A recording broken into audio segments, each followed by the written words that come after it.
ഉള്ളിലേക്ക് പോകുന്തോറും അവിടെ പ്ലാസ്റ്റിക് വേസ്റ്റ്, ബിയർ ബോട്ടിൽസ്, അങ്ങനെ ഒരുപാട്. ഹായ് ഗായ്സ്, അപ്പം റീസെൻ്റ്ലി ഞാൻ സ്വാപ്ഡ് എന്ന് പറയുന്ന ഒരു മൂവി കണ്ടു. ഒരു അനിമേഷൻ മൂവിയാണ്, വിച്ച് ഇസ് സോ ഗുഡ്. നല്ല മൂവിയാണ്. ആൻഡ് അതിൽ കാണിക്കുന്ന വിഷ്വൽസ് നല്ല രസമാണ്. അതിൽ കാണിക്കുന്ന ഫോറസ്റ്റ് ആയിക്കോട്ടെ, വാട്ടർ, ഗ്രീനറി, എല്ലാം നല്ല രസമാണ്. നമുക്കിനെ കണ്ടിരിക്കാൻ തോന്നും. ആ മൂവി ത്രൂ ഔട്ട് ഞാൻ ചിന്തിച്ചുകൊണ്ടിരുന്നത്, ദൈവമേ, ഈ പ്ലേസ് എങ്ങാനും റിയൽ ആയിരുന്നെങ്കിൽ ഞാൻ എന്തായാലും അവിടെ പോയിരുന്നായിരുന്നു. ഞാൻ മാത്രമല്ല, എല്ലാവരും ഒരു നല്ല സ്ഥലം കണ്ട് അങ്ങോട്ട് പോകണമെന്ന് ചിന്തിക്കും അല്ലേ? അപ്പം എന്താ സംഭവിക്കുക ആ സ്ഥലത്തിന്? ഇപ്പം ഞാൻ ചിന്തിച്ചതുപോലെ ഞാൻ മാത്രമല്ലല്ലോ അങ്ങനെ ചിന്തിക്കുന്നത്, തൗസൻഡ്സ് ഓഫ് പീപ്പിളും അങ്ങനെ ചിന്തിക്കും. അങ്ങനെ ഒരു നല്ല സ്ഥലമുണ്ടെങ്കിൽ, ഇപ്പോൾ ഇൻസ്റ്റഗ്രാമിലെ ഹിഡൻ സ്പോട്സ് അങ്ങനെ ഇങ്ങനെ എന്നുകൊണ്ട് ഒരുപാട് റീൽസ് ഷെയർ ആവുന്നുണ്ട്, വിച്ച് ഇസ് ഗുഡ്, നല്ലതാണ്. നമ്മൾ നല്ല സ്ഥലങ്ങൾ പോയി കാണണം, മൈൻഡ് നല്ല പീസ്ഫുൾ ആക്കിയിട്ട് വരണം, എല്ലാം നല്ലതാണ്. ഈവൻ റീസെൻ്റ്ലി ഞാൻ വയനാടാണ്.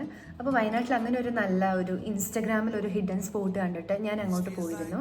നല്ല സ്ഥലമാണ്, നല്ല ഭംഗിയുള്ള സ്ഥലമാണ്. പക്ഷെ ഉള്ളിലേക്ക് പോകുന്തോറും അവിടെ പ്ലാസ്റ്റിക് വേസ്റ്റ്, ബിയർ ബോട്ടിൽസ്, അങ്ങനെ ഒരുപാട്. എല്ലാവരും ഞാൻ പറയുന്നില്ല, ഏതെങ്കിലും കുറച്ച് പേരായിരിക്കും. അപ്പോൾ ബിയർ ബോട്ടിൽസ് ഇതൊക്കെ അവിടെ ഇവിടെ ഇട്ടേക്കുന്നത്. അപ്പോൾ എനിക്ക് സങ്കടം തോന്നി. ആക്ച്വലി നമുക്കതെന്ന് പറയുന്നത് ജസ്റ്റ് പോയി കുറച്ച് നേരം ഇരുന്നിട്ട് വരാനുള്ള ഒരു പ്ലേസ് മാത്രമാണ്. പക്ഷെ അവിടെയുള്ള ജീവികൾക്കും, മൃഗങ്ങൾക്കും, പക്ഷികൾക്കും, മരങ്ങൾക്കും, മണ്ണിനും എല്ലാം അത് അവരുടെ വീടാണ്.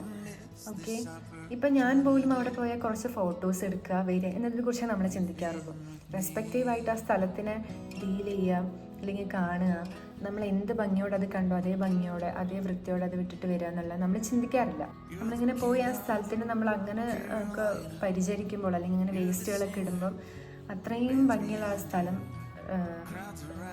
പതുക്കെ ഡിസപ്പിയർഡായിപ്പോൾ. ഓക്കെ, അപ്പം അത്രയേ ഉള്ളൂ ഞാൻ പറയാൻ ഉദ്ദേശിച്ചത്. നമ്മൾ ഹിഡൻ സ്പോട്ടൊക്കെ തിരഞ്ഞ് പോകുമ്പം, അല്ലെങ്കിൽ കാണുമ്പം, ഹിഡൻ സ്പോട്ട് മാത്രമല്ല, ഏതൊരു സ്ഥലവും ആയിക്കോട്ടെ, നമ്മൾ പോകുമ്പം അത് അതിൻ്റേതായ ഭംഗിക്കും വൃത്തിക്കും ഇട്ടിട്ട് വരിക. നമ്മളവിടെ ജസ്റ്റ് ഗസ്റ്റാണ്, നമ്മൾ പോകും വരും, ഓണേഴ്സ് അല്ല. അവിടെയുള്ള ജീവജാലങ്ങൾക്കൊക്കെ അവിടെ ഇനിയും ഒരുപാട് കാലം ഇരിക്കേണ്ടതാണ്. അപ്പം അതിന് അത്രത്തോളം സുരക്ഷിതമാക്കിയിട്ട് തന്നെ തിരിച്ചു വരിക. ഓക്കെ, അപ്പം അത്രയേ ഉള്ളൂ. ബൈ.